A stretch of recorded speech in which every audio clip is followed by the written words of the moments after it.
MSP के लिए जारी रहेगी, क्योंकि एमएसपी से इस देश के युवा को एक बहुत बड़ी मार्केट मिलेगी, रोजगार मिलेगा।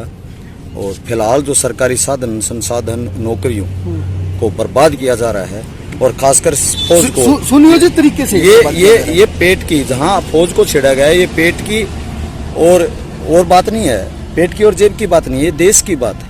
और अब देश के ऊपर जब बनाई, वो कह तो सकते हैं हाथों में तिरंगा या घरों पे हर घर तिरंगा, वो सिर्फ कह सकते हैं, ना उनको तिरंगे की वैल्यू पता है।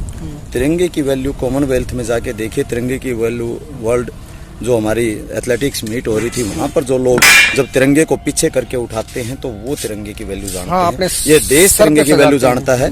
ये बिल्कुल मत सोचिए कि कोई संवैधानिक पद पे कोई आपका आगू, आपके समाज का, आपकी जाति का बिठा दिया तो पूरी जाति का, पूरे समाज का भला हो जाएगा, बिल्कुल भी संभव ही नहीं है। अब आदिवासियों की लूट होगी, पीछे दलितों की लूट हुई थी, दलितों ने कितना पा लिया वो आप सबको पता है। अब आदिवासियों की लूट होगी, क्योंकि आदिवासियों की एक नेता को ऊपर बिठा दिया है, और जाटों की भी होगी, कोई डाउट नहीं है। जो हम इस देश की नस्लें हैं, और जितनी भी नस्लें हैं, जो भी हैं, मुद्दे मैं एक एक की कर रहा हूँ, उन सबको मिलके एक होके लड़ना पड़ेगा। लड़ाई मुद्दे की हो, लड़ाई अब नस्ल की लड़ाई हो रही है। एक और जो सबसे बड़ी चीज है, कई भाई कहते हैं कि हमेशा हम ही क्यों लड़े।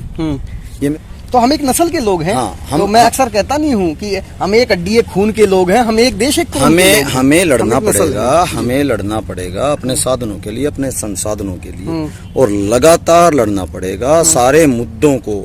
धर्म एक निजी विषय है, और जो आज हमारी जेब पे, पेट पे, हमारे पेट पे और हमारे देश पे जो बात आई है, ये नस्लों की लड़ाई नहीं। वो काम करेंगे, कोई बातें लगे हुए हैं, 2 ईंट और रहेगी, वो काट देंगे, फिर इसको गाड़ देंगे, टेंट खड़ा हो जाएगा।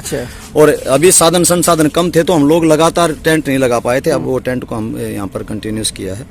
आप लोगों से एक अपील है कि टेंट हमने गाड़ दिया, आप आ तो जाइए, दरी हमने बिछा दी, आप आ तो जाइए।